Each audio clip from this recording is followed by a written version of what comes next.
Olá, pessoal. Hoje no Questão de Ordem, eu, Daniela Silva, coordenadora da Comissão de Direitos Humanos, estou na presença da vice-coordenadora, doutora Kellen Machado, também do nosso secretário, doutor Diogo Brito Paiva, e da nossa ilustre convidada, doutora Joseline Vargas, juíza de direito. Hoje também vamos agradecer ao nosso patrocinador, AR Mastersul Assessoria Documental. Doutora Joseline, muito obrigada por ter aceito o nosso convite. Eu que agradeço o convite da comissão, estou bem feliz em estar aqui hoje com vocês, doutora Daniela, doutora Kellen, doutor Diogo, para conversar sobre um tema que eu gosto muito, que é a execução penal e direitos humanos. Então, vamos lá, né? Vamos lá, doutora. Vamos dividir, então, hoje como tópicos e gostaríamos de iniciar a nossa conversa falando sobre o cumprimento da pena, doutora, em especial. Até pensamos muitas vezes que é algo repetitivo quando se fala em superlotação nas casas prisionais. Mas gostaríamos que a doutora desse a sua visão sobre como é que funciona essa questão de superlotação e os direitos humanos. Como é que está a dignidade da pessoa humana numa cela onde muitas vezes tem ali o dobro, o triplo da capacidade? Bom, aqui na nossa região da Serra Gaúcha, né, embora as pessoas acreditem, porque ser uma região bem desenvolvida, que não seria um local em que as penas seriam cumpridas dessa forma, mas não, também na nossa região da Serra, nossas casas prisionais, nós temos 8 casas prisionais na região, todas com 200% ou mais de ocupação, ou seja, ou o dobro ou mais da capacidade. E isso é óbvio que inviabiliza um cumprimento digno da pena, né? A partir do momento que tu tem pessoas dormindo no chão, que tu tem um número muito maior do que a capacidade de um estabelecimento prisional, é óbvio que tu vai ter falta de kit higiene, tu vai ter falta de alimentação adequada, tu vai ter falta de atendimento adequado. Então, a superlotação por si só ela já faz com que os direitos e garantias daquelas pessoas que estão privadas de liberdade, eles comecem a ser restringidos, não ser garantidos na forma plena. Não tem estudo e trabalho para todo mundo, né? Que é um dos maiores pilares, né, para qualquer ressocialização no nosso sistema prisional. Então, o que acontece? A superlotação ela acaba inviabilizando uma política criminal de tratamento penal, que é o que deveria existir, né?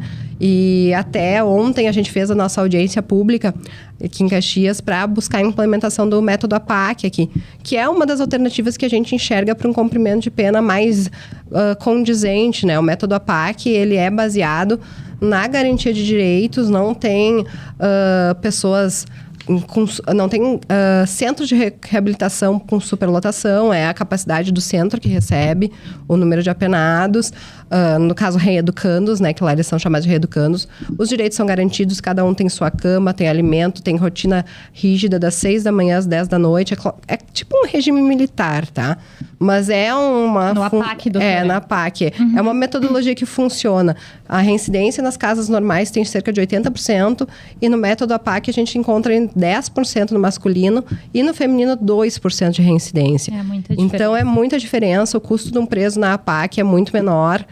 Então, a ideia que a gente tem é tentar trazer, pelo menos, essa possibilidade para aqueles que querem. A gente sabe que muitos querem sair da criminalidade e muitos não conseguem, exatamente por essa sistemática de falta de garantia de direitos que a gente tem nas casas prisionais, que fazem com que eles recorram para o apoio das facções, que faz com que, então, a facção fique sendo aquela que vai ficar como recebedora no futuro de favores, porque vai ficar com aquela cobrança, né?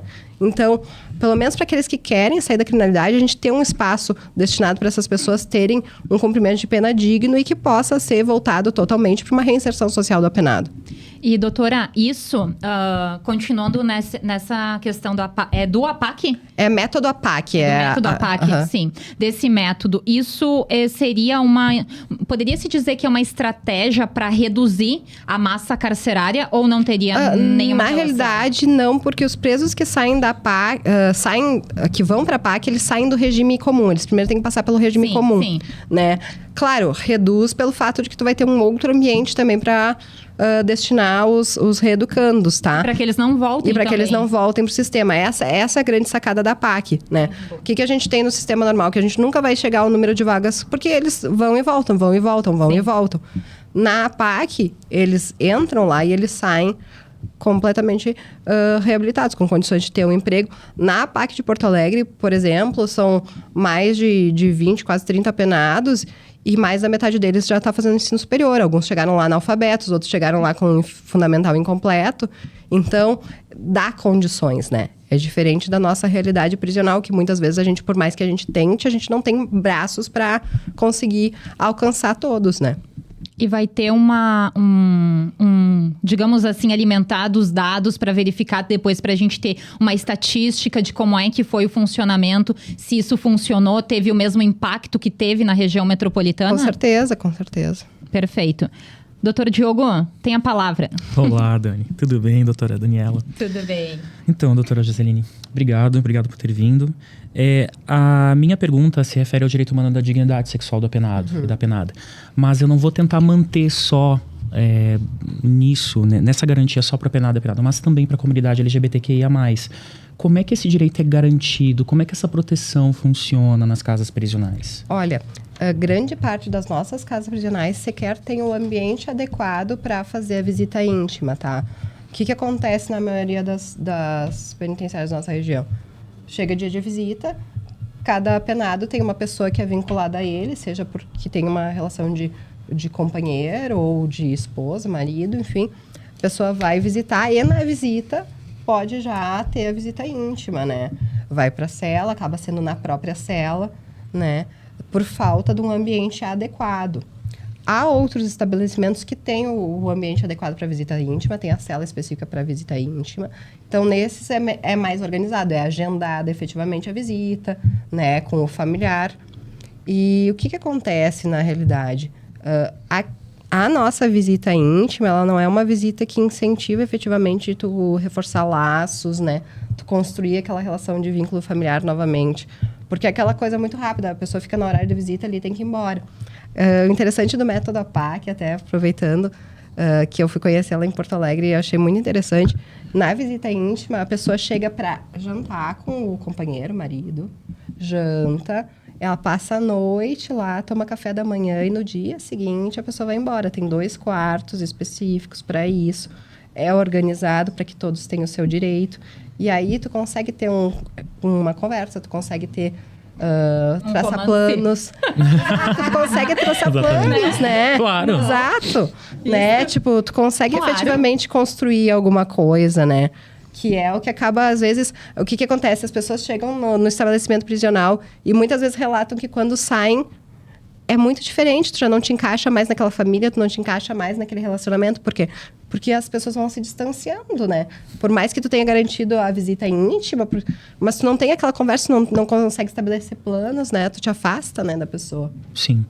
E outra pergunta que eu gostaria de também de ter ênfase, mas não só da questão da visita íntima, mas essa proteção, mas até pela questão do preconceito, até pela convivência, né, do apenado. E nessa parte a gente acabei vendo em muitos documentários, mas não sei se isso repete aqui, nas casas prisionais da Serra Gaúcha, que é a parte das transexuais, travestis. Como é que é feita? Ela tem uma ala especial, doutora? Tem aquela mistura com os Atualmente, LGBT? aqui na região da Serra, nós não temos uma ala efetivamente específica. Nós só temos no Central, né, em Porto Alegre, que tem destinação específica de ala. Mas aqui nós temos cela separada. Então, por exemplo, no Apanhador tem uma cela que é destinada para as mulheres trans, enfim, quem se entender como população LGBTQI. Se quiser ir, Sim. vai para lá.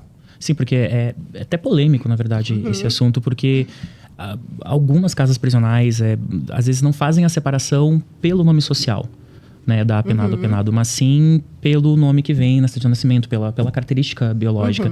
Então, a gente não sabe como é que funciona, se já tem esse tipo já de tratamento, já tem essa proteção, porque isso realmente é uma norma, né, do Ministério, dos Direitos Humanos até, né? O que acontece? Na realidade, são poucos os casos e acaba que não se criam políticas específicas em cada casa prisional para atender, né? Que é uma coisa que a gente já deveria estar buscando implementar. Exatamente. Né? Ou então, pelo menos, uma na regional, por exemplo, ter uma ala específica para isso. Sim. É algo que a gente busca também, que a gente está caminhando para isso.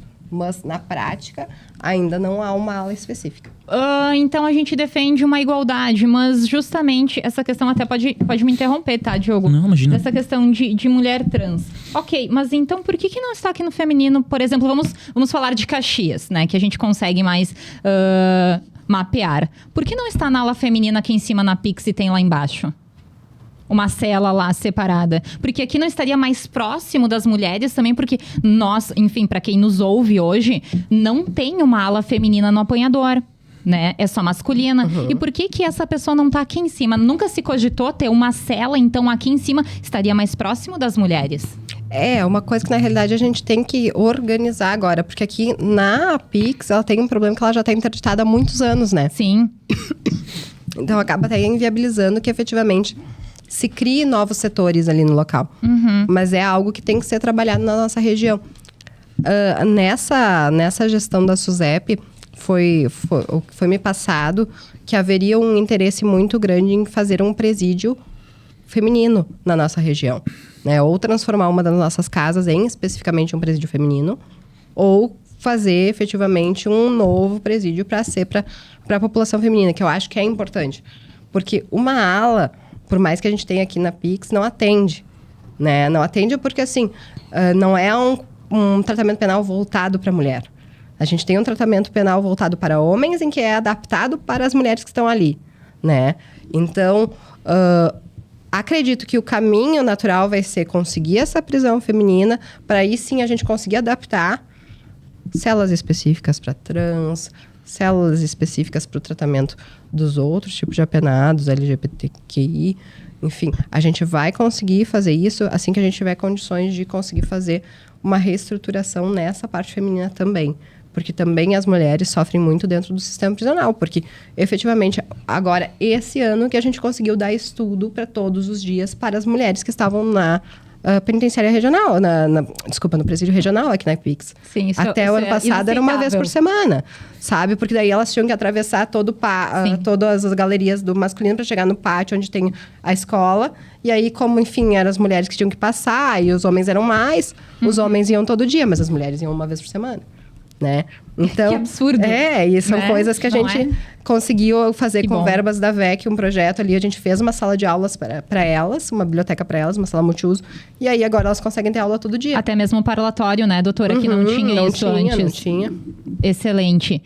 Deixa eu verificar. Doutora, em questão de estrutura, criar, na sua opinião, claro, nós somos leigos em questão toda dessa questão de estrutura, de investimentos, mas se cogitaria, no apanhador tem alguma ala interditada ou não tem mais? Não tem interdição, mas no apanhador, o que acontece? O apanhador, na última inspeção que eu fui em abril, tinha 1.044 presos para 432 vagas. Então já é uma ocupação de 240%.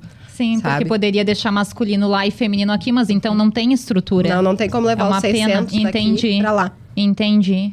Está sendo construído, quer dizer, é para estar sendo construída em seguida a nossa nova penitenciária, ou presídio, ou cadeia pública, enfim, do lado do apanhador, que seria também para uma ocupação de cerca de 800 vagas, né? Que já teriam todas, se for parar para fazer os cálculos, ocupadas.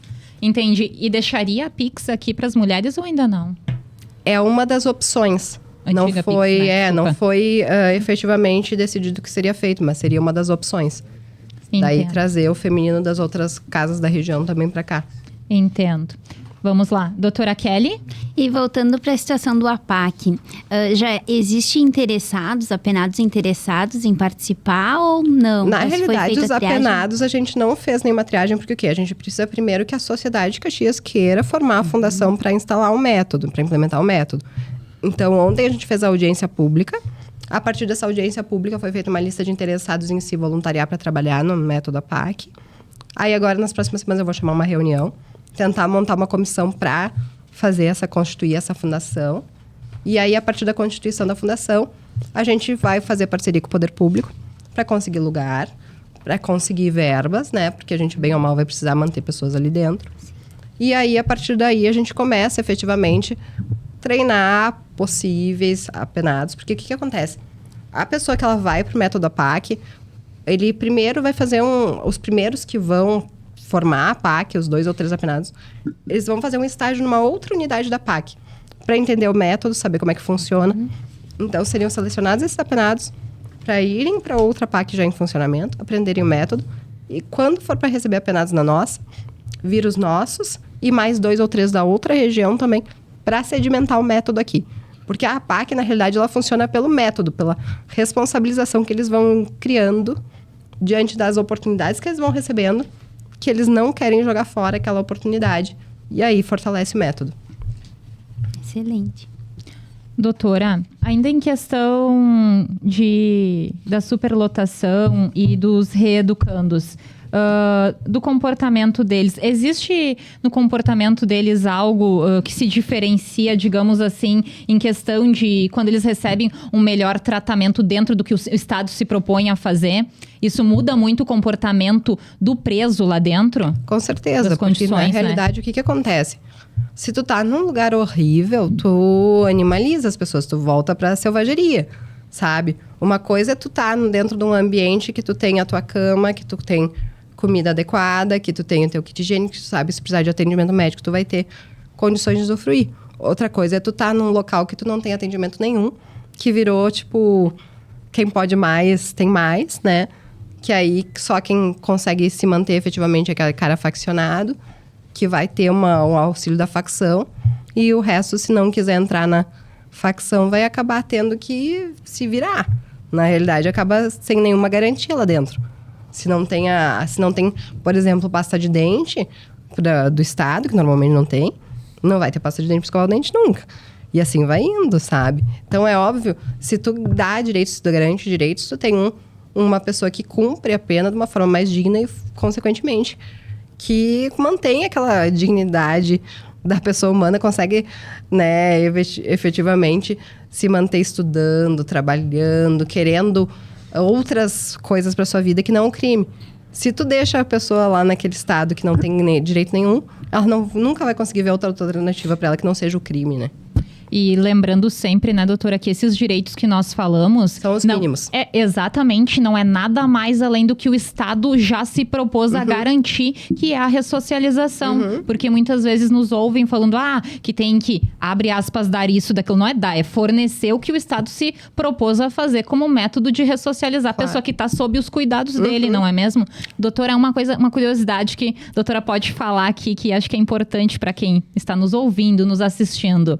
Existe diferença de número de pessoas que recebem, por exemplo, é o mesmo número, a fila de quem vai visitar o preso homem e da presa mulher tem diferença, doutora? Com certeza.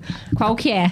Primeiro que o preso homem tem uma vasta fila de visitação, porque tem a mãe, tem a mulher, tem os filhos. As mulheres, elas mantêm a visita quando o seu marido, companheiro vai preso, né? As mulheres se mantêm indo, levando coisas. A mulher, bem ou mal, ou porque o marido já caiu também em alguma outra situação, ou porque vai passando o tempo e eles vão desistindo, vão abandonando. Mulher raramente tem uma visita. Ou é a mãe, eventualmente alguém leva os filhos para ela ver, mas também as pessoas que ficam com os filhos já têm dificuldades e acabam não levando. Então, normalmente, a presa, ela acaba abandonada dentro do sistema. O preso, não. O preso sempre tem visita. Sempre tem, né, doutora? Vamos ver nesse sentido ainda. A doutora sempre compartilha com a sociedade em geral o serviço que é realizado, né? Ali pela VEC, na função de fiscalização dos presídios. E a doutora recebe muitas cartas. Existe algum assunto que é reiterado, obviamente além da liberdade, que seja compartilhado? Eles trazem a história deles ou eles só falam sobre o processo? Nesse ponto é muito engraçado ver a diferença também das cartas dos homens para as cartas das mulheres. Os homens é assim, progressão de regime e remissão. Sabe? É mais sucinto. Não tem uma história. Assim. Ou raramente vem um que conta alguma coisa a mais, assim. Eventualmente tu pega eu não sei por que eu tô aqui, enfim. Né? Mas as mulheres, não. As mulheres, elas sempre vêm contando, porque eu vim parar aqui porque eu estudava e não sei o quê. Daí tive uma situação, tenho um filho pequeno, minha mãe tá doente. Tipo, as mulheres contam a história da vida. E aí, depois, elas pedem o que elas precisam pedir. Mas é muito diferente, assim, a forma de pedir do homem para a forma de pedir da mulher. E as mulheres, normalmente, as que acabam vindo, escrevendo, assim, muito sobre a sua história, a gente encontra o quê? Pessoas que vieram já de uma família complicada, desestruturada, que em algum momento da vida se sentiram meio que desamparadas, porque não tinham mais condições de sustento ou para si ou para a família, e acabam entrando no mundo da droga por ser mais fácil, ou por, enfim, por cair na conversa de alguém. Teve uma que uma vez eu fiquei assim muito... não é impactada e engraçada ao mesmo tempo, coitada da guria. Porque ela começou a se relacionar com um menino que estava preso. E ele era, enfim, traficante e não mais, mas disse pra ela que já tinha saído e que precisava de uma conta bancária para poder receber pra cantina lá do presídio, enfim. Guria, coitada, recebeu um monte de pix na conta. E aí foi investigada, foi presa por causa de estelionato, sabe? Sim. Então, tipo, acontece umas coisas assim que tu pensa, meu Deus, essa guria não viu onde ela estava. É porque pra nós, advogados, juízes, é algo que tu olha e tu já suspeita. E mesmo assim não estamos livres, porque agora com a tecnologia a gente tem uma nova versão. Os crimes já são mais, digamos assim... pensados, né? Não é que se pense pra fazer, né? Se tu pensa, tu não faz crime, não é isso que eu quero dizer. Agora já é um novo método. Deixa eu verificar ainda, doutora, acerca do cumprimento. Uma questão de estrutura. Com presas com filhos menores, hoje nós não temos um ambiente, por exemplo, para aleitamento. Não tem. Aqui na nossa região, nenhuma casa tem um local para manter bebê com a mãe.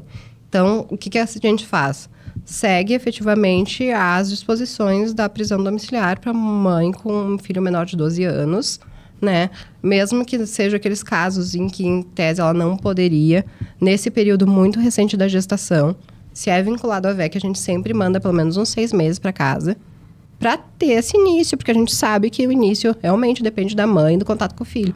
Então, normalmente, a gente manda um pouquinho antes de ganhar, até porque a gente sabe que na penitenciária o atendimento, por mais que ele possa ser prestado, ele não é um atendimento rápido, como se ela estivesse em casa, que alguém pega e leva para o hospital, sabe? Se tiver alguma complicação, de uma cesárea, enfim, alguma situação de emergência, é muito mais difícil tu ter uma presa dentro do sistema até alguém se dar conta, resolver a situação dela.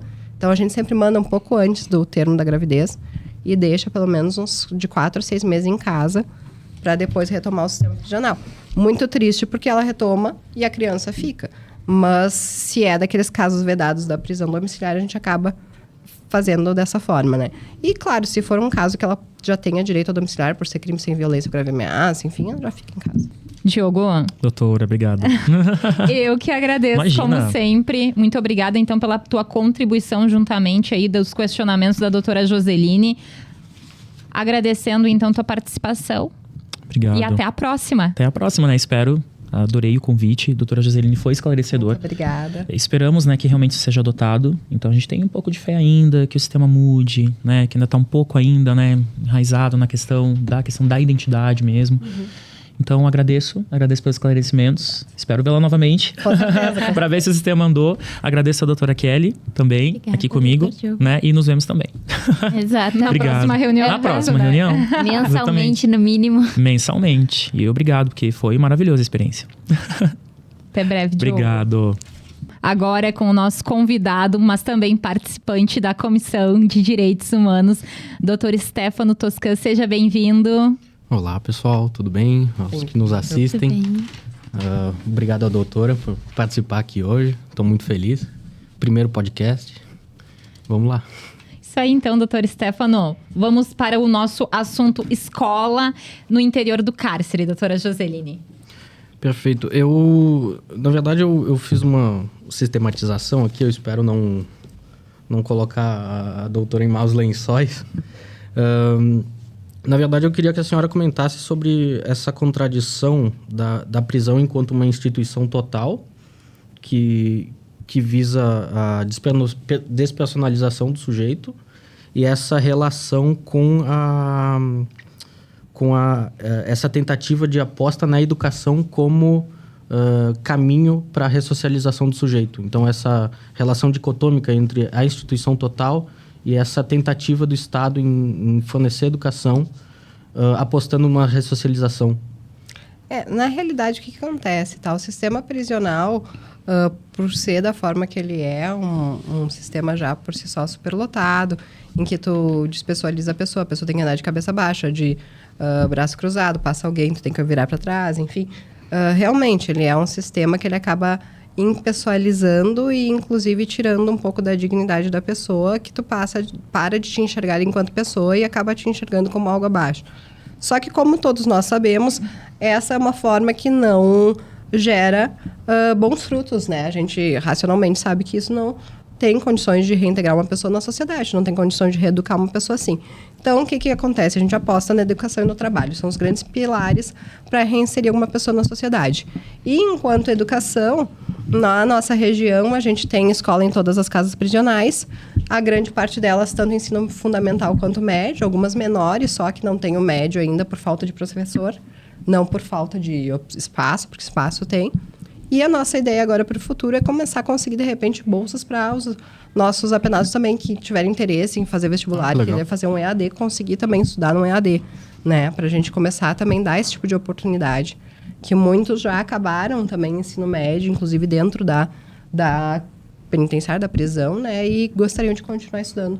Sim, de fato, inclusive, eu tive também, enquanto eu estava na faculdade, eu vi exemplos de egressos, né? Ou de apenados mesmo que tinham conseguido ingressar no sistema superior, né? De educação. E a senhora comentou das vagas. Tem vaga para todos os apenados que Via de regra, todos que querem estudar têm espaço para estudar. Ah, que bom. Eu pensei que por conta da dinâmica da prisão fosse... O que a gente tem só ele não no conseguia se apanhador, absorver, sabe? No apanhador que a gente tem uma carência ainda, porque o que acontece? O apanhador, ele foi feito com sala de aula e espaço de trabalho para fora das galerias. Então, era garantido aqueles apenados trabalhadores. Depois que a gente fez uma reforma na Galeria B, com verbas da VEC, verbas da OAB, que a gente conseguiu com o apoio do Concept também, a gente fez uma reforma na Galeria B, a gente fez pavilhões de trabalho e salas de aula na Galeria B do apanhador também. O que ocorre? Galeria B é uma galeria dos manos, então, apenados da Galeria A e da Galeria B, que são manos, conseguem utilizar daquela aula e daquelas salas de trabalho. Agora, os apenados da Galeria C, que via de regra são da facção dos bala, não conseguem utilizar aquele espaço. Então, o nosso próximo passo qual é? Conseguir um projeto, conseguir verbas para a gente poder fazer o mesmo espaço na Galeria C, para que eles também tenham o mesmo acesso. Interessante, que inclusive eu lembrei de uma... Só para um adendo, Sim, não, né? mas é que agora eu fiquei pensando, desculpa, doutor. Tá, mas aí o pessoal que não pertence aos manos não tá na aula? Doutora, mas aí vocês estão em uma situação muito bizarra. Não, doutora. É que, na realidade, o que acontece... Da prisão, Não, é que é engraçado, mas é que eu fico com dois sentimentos, né? Daí, é que, na realidade, assim, ó... É que a gente tem aquela questão da divisão deles, né? Foi conseguido fazer em uma galeria. E daí se optou pela B, porque A e B eram manos, então tu conseguia utilizar para 2 galerias. Então, agora a gente precisa fazer para a Galeria C. E que a gente ainda não fez. Porque não tem dinheiro, né? Sim. É isso que a senhora comentou, é interessante, porque eu vi que tem as prisões na Finlândia. Eu estava ouvindo um podcast sobre o assunto ontem, e uma professora daqui do Brasil, professora que dá aula no cárcere, ela foi para a Finlândia num projeto e ela descobriu que lá as prisões são construídas não no modelo visado à punição, né, da pessoa que é colocada lá dentro, mas sim a educação dele. Então, toda a estrutura prisional é feita com uma sala de aula.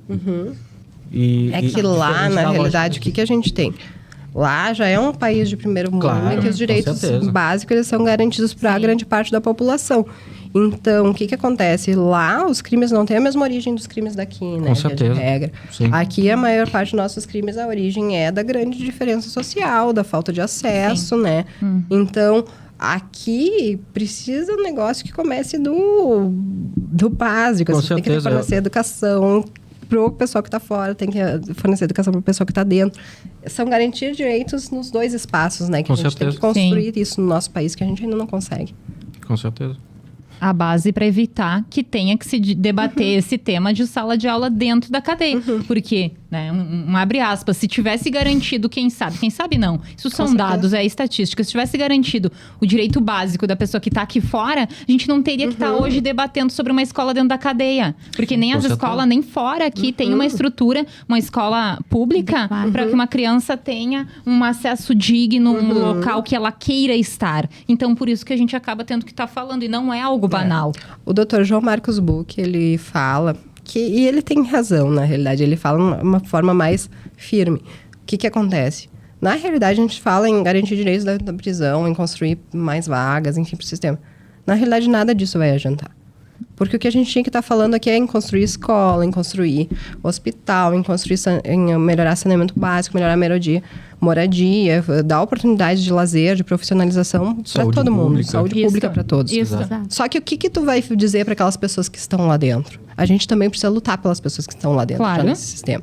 Então, seria muita até um egoísmo, uma maldade da nossa parte, dizer, não adianta, que o sistema que está lá está posto, está tudo errado, vamos começar por aqui. Não, as pessoas estão lá, a gente precisa resolver o problema também das que estão lá. Até porque em algum momento elas vão voltar, né? Elas vão voltar Isso pra foi, sociedade. isso foi bem pontuado ontem na audiência pública das APACs e hoje também no primeiro bloco, né? Esse ser humano, ele vai voltar para a sociedade. Vai voltar como? E vai voltar como? Na Como a gente realidade, vai querer receber eles, né? Exato. O grande problema é que a maior parte das pessoas, elas acreditam que o problema do preso, ele é o problema do judiciário, do executivo, da SUSEP, mas nunca deles, né? E, na realidade, o problema dos apenados, ele é um problema de toda a comunidade.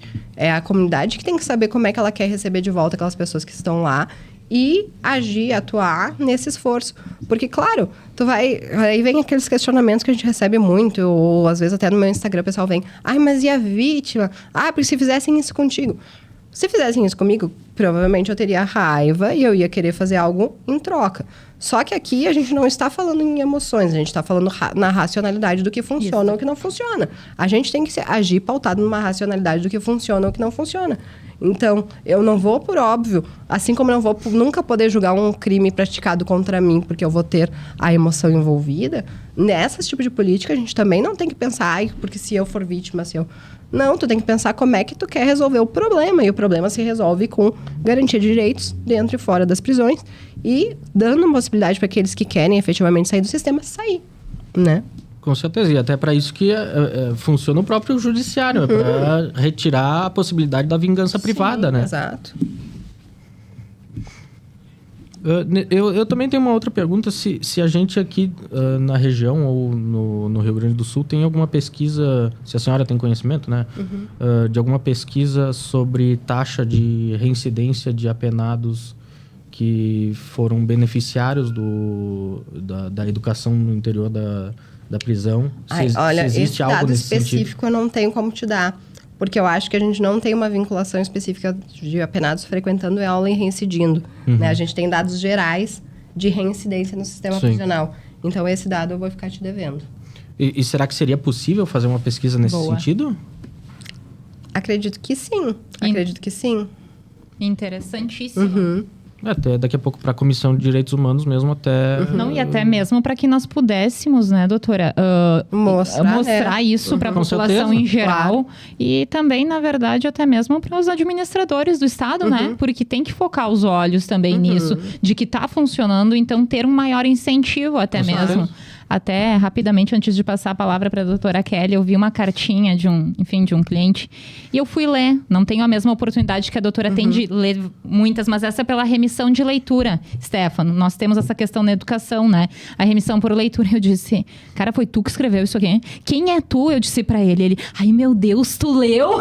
Então ele ficou todo surpreso de eu ler. Eu disse, cara, eu realmente não consigo pegar essa carta e vincular você, porque eu só tive acesso ao que era de mal, digamos assim, nele, em um dado momento. Mas não a esse lado dele, que é com certeza uma pessoa que, tendo a oportunidade de estudar, pode se melhorar muito, que ele já está melhorando com a remissão por leitura.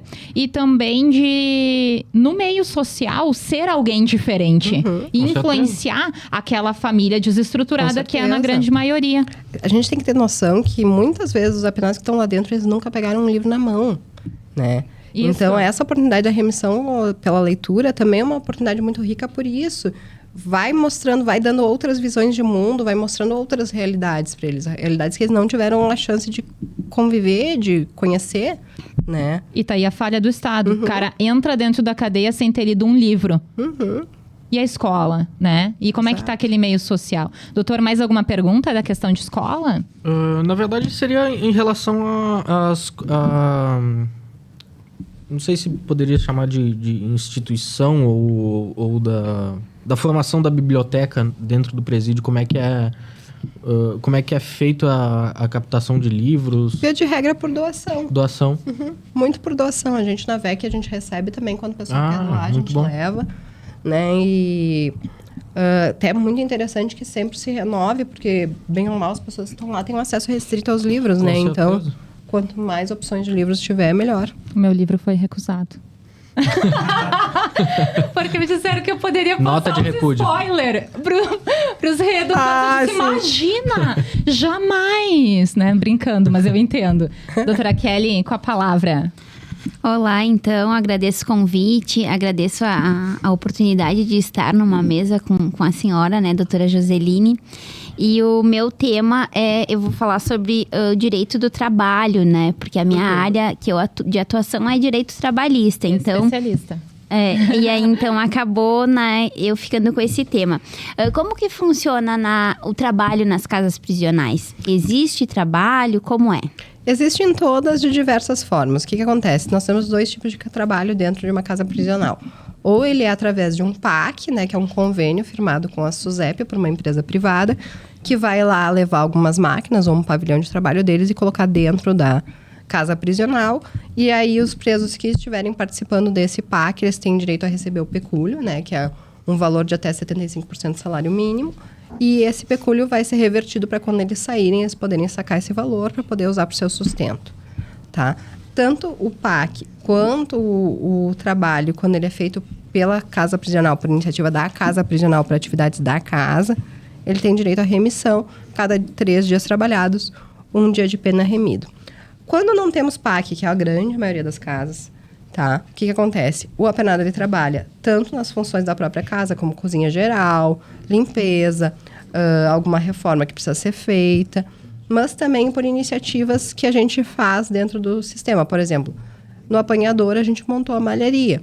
Para quê? Porque aí os apenados, eles conseguem ter a possibilidade de trabalhar, né? Produzir uniformes que atendem toda a região e ainda conseguir produzir blusas para o inverno, que a nossa região é muito fria, então tu consegue ter essa opção de ter um agasalho.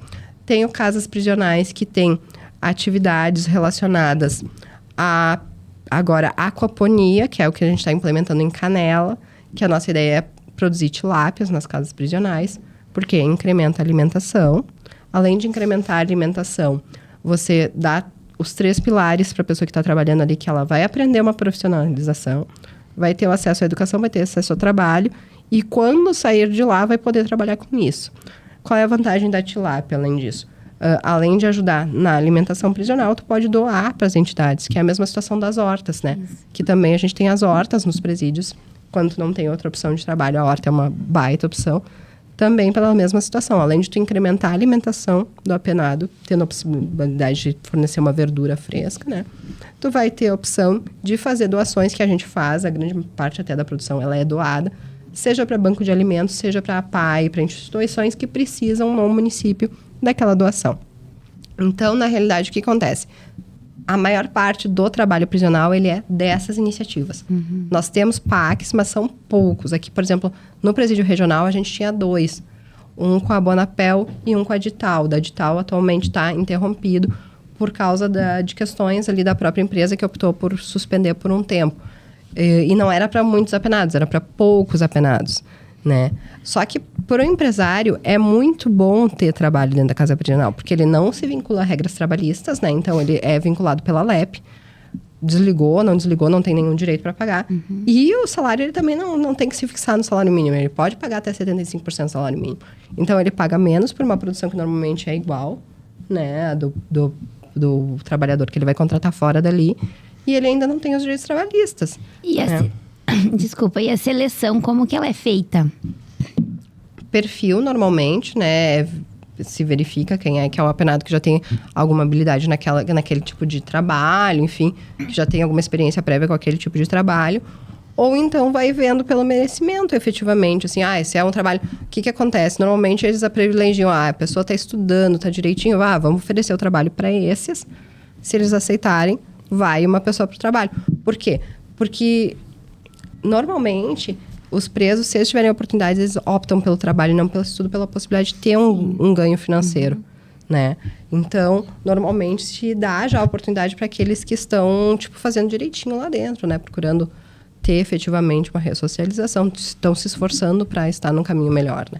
E quem está vinculado à PAC, ela tem direito à remuneração, a esse 75%, e mais os dias remidos. Isso. Uhum. E aí, se faz o trabalho somente na casa prisional, é somente só os dias remidos. Não né? tem direito a pagamento, né? Porque aí o Estado não tem como pagar, enfim, a casa prisional. E a questão ali que a senhora até já adiantou, da questão da responsabilização, né? Em caso de acidente de trabalho que aconteça no interior do cárcere, a responsabilidade é do Estado. E tem dados de ocorrer isso ou não? Não tem? Não soube de nada que aconteceu na nossa região, sabe? Nunca chegou até mim algo que tenha acontecido nesse sentido. Entendi. E... Até porque, né? Dentro do presídio não vai botar uma coisa muito... Sim, perigosa, insalubre, né? Nada nesse... Até porque lá já é insalubre, né, doutora? Exatamente. Então todos vão receber... de um lugar que já é insalubre. Na sua opinião, o incentivo ao trabalho é uma forma de ressocialização do preso? Com certeza. Total. E é o que a gente tem uma constante busca, assim. A gente conversa com o pessoal, a gente tem procurado, estamos tentando agendar com o pessoal da SIC também. A gente quer mostrar para os empresários que eles têm que ir para dentro das casas prisionais, que para eles é bom, para nós é bom, para a sociedade é bom. Então, e a procura, ela ainda é muito baixa em relação aos empresários procurarem isso. Mas quando vê, doutora, quem sabe eles também não tenham esse conhecimento. Sim, muitos não têm esse conhecimento. Na SIC é um baita de um negócio, porque imagina, né? Não é querer falar, mas doutora Kelly, especialista na área. Aqueles direitos lá, tu delegou pro Estado, tu só vai lá receber o teu produto. Para eles é muito vantajoso. Mas, claro. E a forma das empresas, onde eles pesquisam para fazer o cadastro? Contatar com a direção da casa prisional e a direção da casa prisional vai providenciar todos que estão ouvindo, contatem a casa prisional. E aí, a empresa, né, o privado... Inclusive, a gente está procurando tanto para apanhador quanto para a galeria feminina do Presídio Regional de Caxias do Sul. Mas e também as atividades, doutora? Elas não são todas, porque não tem estrutura para colocar, por exemplo, um maquinário. Claro, não vão descer lá o empresário vai descer lá, vai conhecer o espaço, vai ver. Que bacana. Inclusive, no apanhador e no regional, o espaço é grande, dependendo Limbento, o que tem agora? Tem produção de uniformes para... Não vou lembrar para quem que eles estavam... Eles estavam produzindo para Randon uniformes e mais para alguém. Uma outra empresa. Penitenciária. Lá na penitenciária de Bento. É um monte de máquina de costura, estão todas lá e o pessoal está produzindo, sabe? Então, na realidade, são coisas que não são tão complexas assim, sabe? É ter vontade, ir lá conhecer e dá para fazer, sabe? E eles têm que cumprir uma carga horária ou não? Na realidade, para a remissão, como é que funciona, tá? Um dia de trabalho, 8 horas por dia. Então, é a mesma carga normal, assim. E aí, como funciona? Vou fazer até uma brincadeira. Se eles estivessem trabalhando, né, aqui fora, teriam direito a férias. E lá... Preso não tira férias. Não, mas eles recebem as férias, décimo, nada disso. Não, só então, os 75%. Veja como isso é atrativo. É ótimo. Não tem Trabalho comparação. 12 meses direto. Até porque eles não querem parar de trabalhar, Eles né? não, por conta da Por remissão. conta da remissão. Entendi. E esses 75%, eles não têm acesso enquanto estão no interior do cárcere, Se justificar, eles podem sacar antes. Por exemplo, a família tá precisando pra alguma coisa, ou tem alguma situação, sei lá, precisa de um medicamento pra ir. Pode retirar antes, eles solicitam. E a gente, judicialmente, autoriza a liberação do pecúlio. Se for depois, não precisa solicitar judicialmente, eles mesmos sacam. E fica depositado numa Uma conta conta. judicial ou na conta dele? Na realidade, é uma conta que eu acho que é pela própria SUSEP mesmo, porque não é vinculado ao judiciário, tá? Deve ser uma conta específica do tal do PAC, no nome de cada um que está trabalhando. E eles não podem utilizar esse valor para sua subsistência, para não se filiar em nenhuma facção, Seria algo uma nesse justificativa. Ideia. Kelly jogando jurisprudência aqui. Na realidade, vindo uma justificativa para o processo, é liberado. Depois, a gente não tem uma fiscalização por que a pessoa Sim. está utilizando ou não, sabe?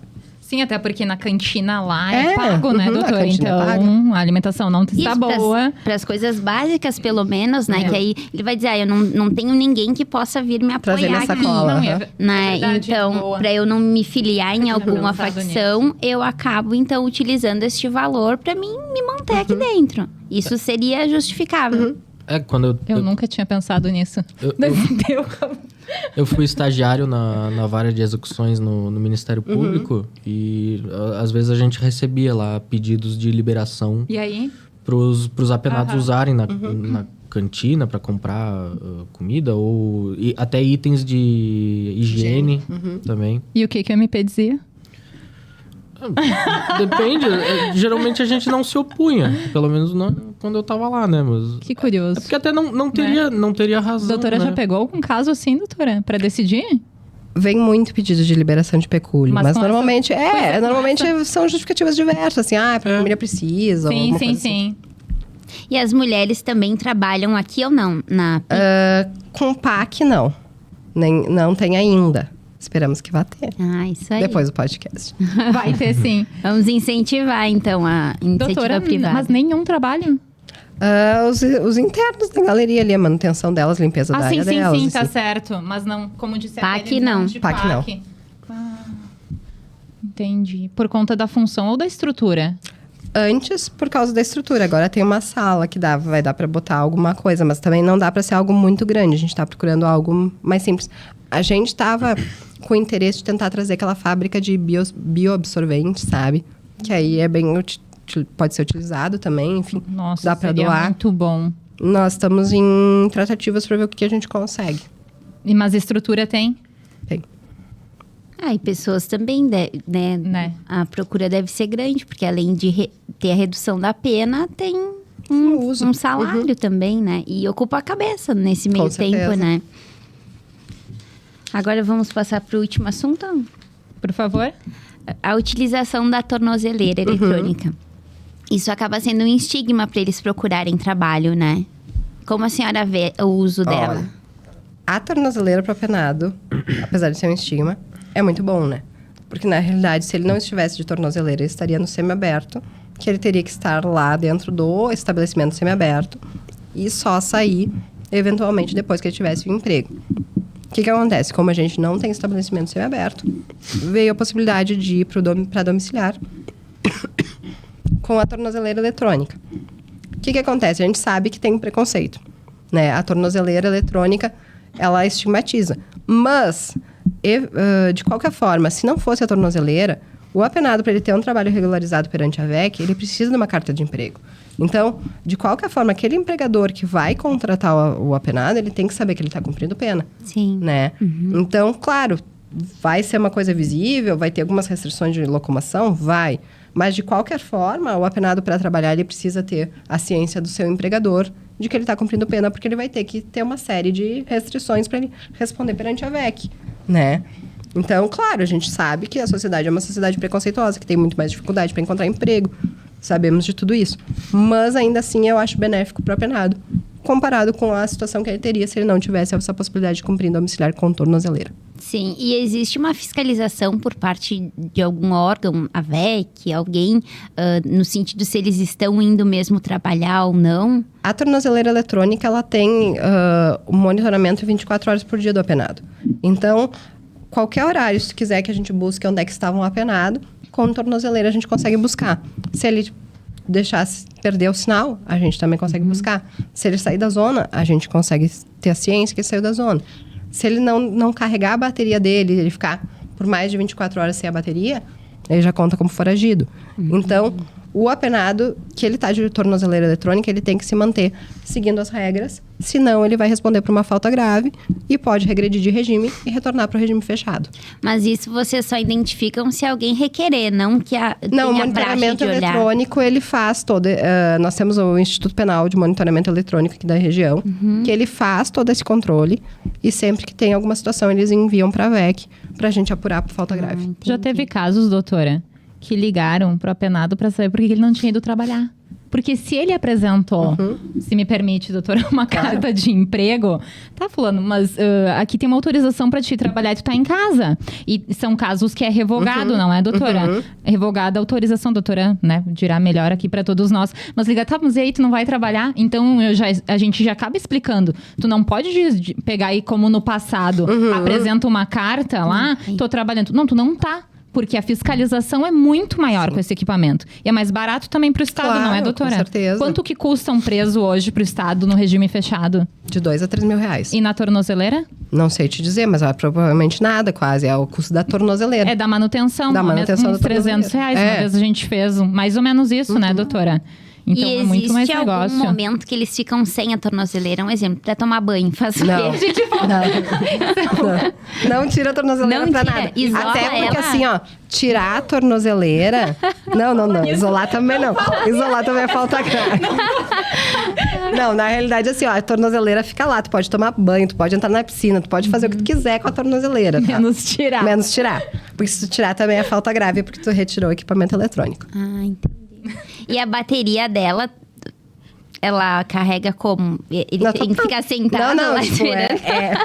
Não, ele não precisa ficar, tipo, ele não fica grudado na tomada, né? Mas ele tem que botar o carregador da tornozeleira na tomada. Entendi. E a senhora tem conhecimento de como que é? Porque, assim, eu acho que eu vi uma vez, mas eu não me lembro como que é o equipamento, né? Da tornozeleira. Como é que ele é colocado no... Parece um disco voador. Porque eu lembro que... Não, pra quem tá ouvindo, não, mas a doutora tá mostrando que grande.